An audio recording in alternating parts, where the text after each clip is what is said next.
Welcome back, children. Now, in the previous video, we have discussed about the uses of microorganisms, and the microorganisms are useful for the preparation of food material, for the preparation of medicines, antibiotics, and for the preparation of vaccine. Now, let us discuss about soil fertility. How the microorganisms are playing their role in improving the soil fertility. Okay, so finally we came to a destination that microorganisms improve soil fertility. If microorganisms are there, will the soil get eroded? Soil erosion occurs or soil fertility occurs means it will be useful for improving the soil fertility. In earth, air is filled with three types of gases. One is oxygen, other one is nitrogen, other one is carbon dioxide. You can find 21% of oxygen, 78% of nitrogen, and remaining 78 plus 21 how much? 99. And remaining 1% carbon dioxide, organic helium, remaining more are very minute content. Now, nitrogen has no role in our body, no role in the respiration, but plants need nitrogen. Plants need what? Nitrogen. Because plants needs to produce proteins, and for that it needs what? It needs nitrogen. It needs what? Nitrogen. So microorganisms like rhizobium,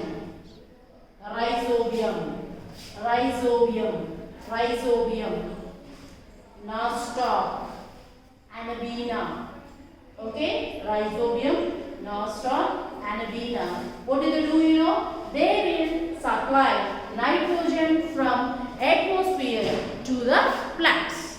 This process is called as nitrogen fixation. All of you say it, ma? Nitrogen fixation. What is the bacteria useful there? Rhizobium, nostoc, anabina. All these are playing a vital role in supplying nitrogen. In supplying what? Nitrogen to what? Plants. From where? Atmosphere. This process is called as what? Nitrogen fixation.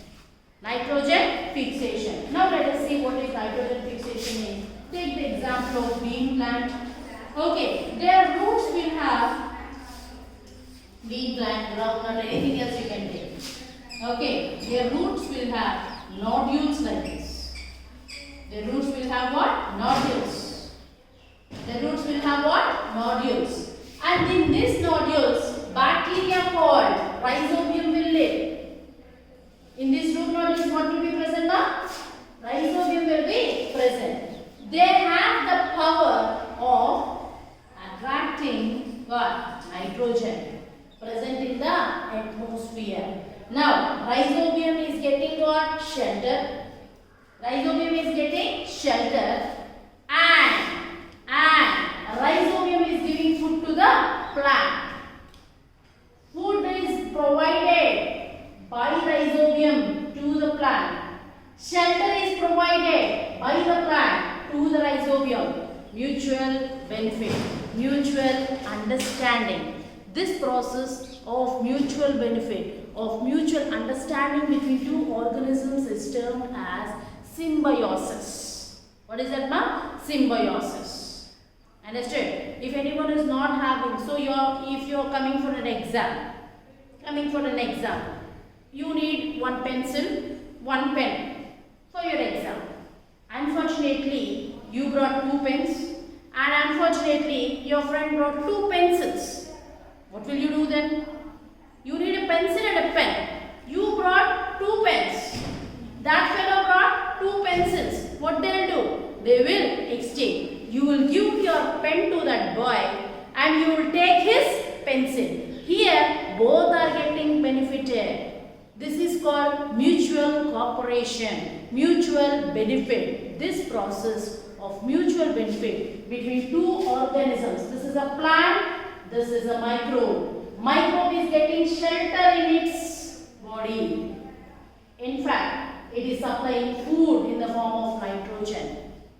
In the form of nitrogen. Now shelter, food. Food is supplied by microbe. Shelter is provided by plant. Got my point, ma'am? Okay, so mutual understanding, and this is termed in biology as symbiosis.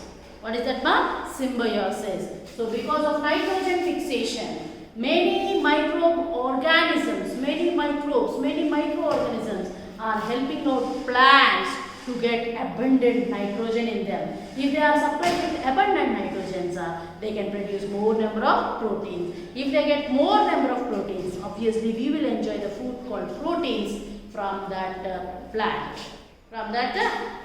All this is because of what? Microorganisms. And most of fungi and bacteria. These will decompose the waste. Decomposition will be done by decomposition of dead bodies, decomposition of waste. All these will be done by fungi and bacteria. Wherever fungi is there, wherever bacteria is there, their proper decomposition will happen.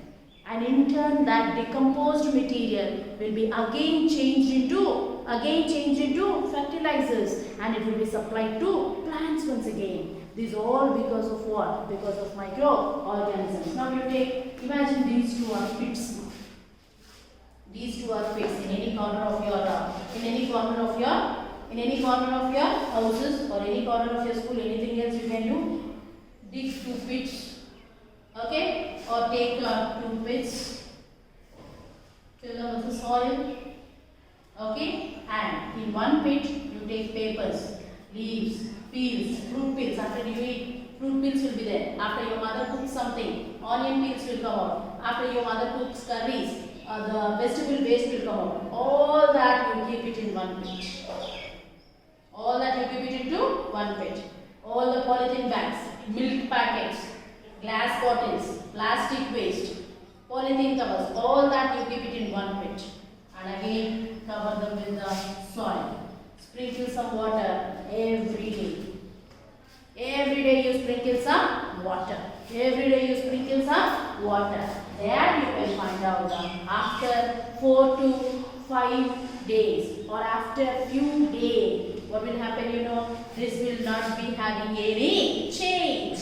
Because does this polythene bags contain microorganisms? Does this glass bottle is called microorganisms? Does this plastic covers as microorganisms? No, you cannot find any change in this pit. Pit number 2, because it is provided with polythene bags. It is undecomposed waste. Whereas when you take papers, when you take fallen leaves, when you take peels, vegetable waste, in all these, what will be present? Microorganisms will be present. Fungi and bacteria will be present in the soil. And in all these microbes, what will happen? They will decompose. And afterwards, if you observe, sprinkle some water, apply some soil, and after that, after a few days, if you observe, whole thing will be changed into soil again. This is called fertilizer. And this is natural fertilizer or chemical fertilizer. Did you use any chemical? No, you did not use any chemicals. You did not spray anything else. You did not spray any urea, nothing else. Did you spray any sulfuric acid? No. Isn't it? Did you spray any ethyl alcohol? No, nothing you sprayed. Just you sprinkled water with some amount of waste. Finally, it will turn into fertilizer.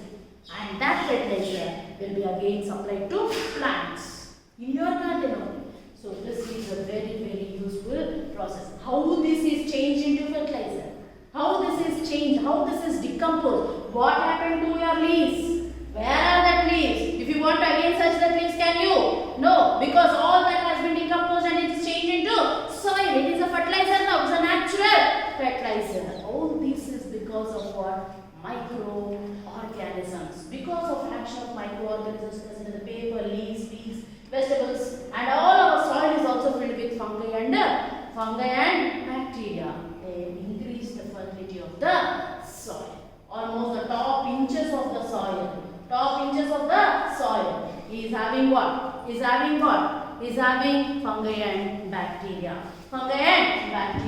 So with this we can understand that the fertilizers, natural fertilizers are prepared by are prepared by microorganisms.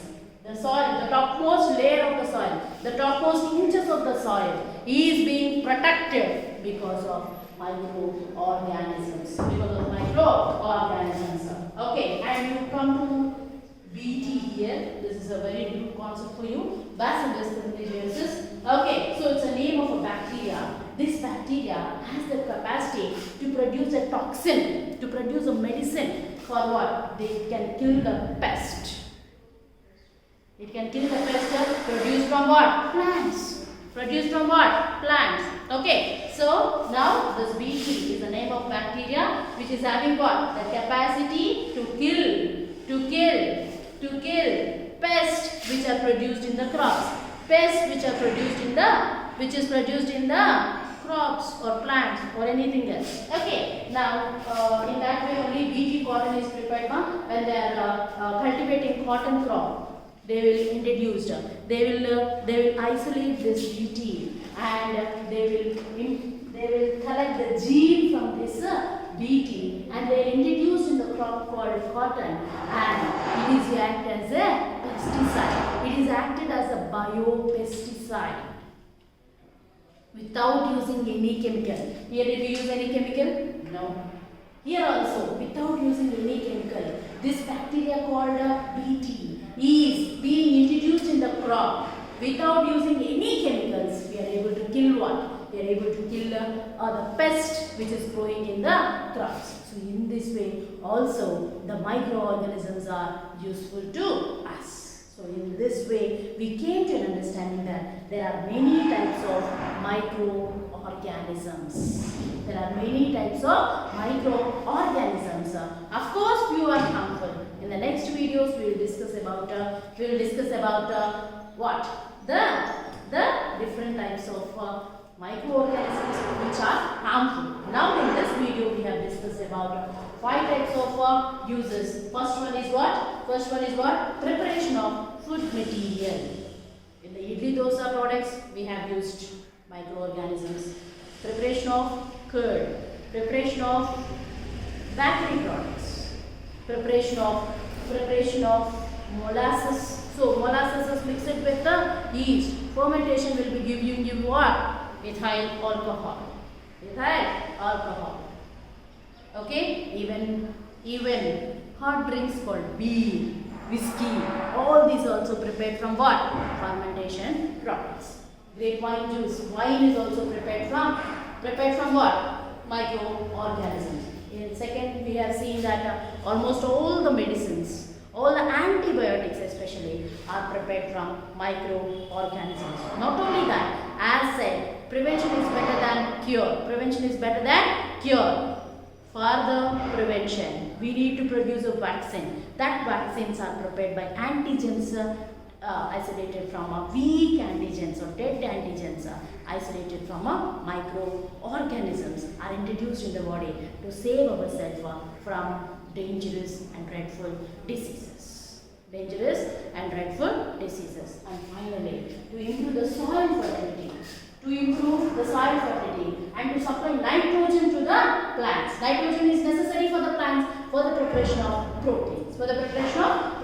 Okay, so rhizobium, nostril, cannabina, all these are helping to provide nitrogen with a process called nitrogen fixation, basing on the concept called symbiosis. By this you can understand that the fertility of the soil. So this is a natural fertilizer. So natural fertilizers are also prepared by microorganisms. Not only this, soil fertility, the topmost soil is provided with a rich amount of microorganisms. It will increase the fertility of the soil. And finally, these microorganisms are used as biopesticides. BT cotton is a crop grown like that with the help of a new bacteria called Bacillus thuringiensis, which has the capacity to kill the pest produced in the crop. In this way, there are many uses of microorganisms, and in the next video, we will talk about the harmful microorganisms. Until then, take care.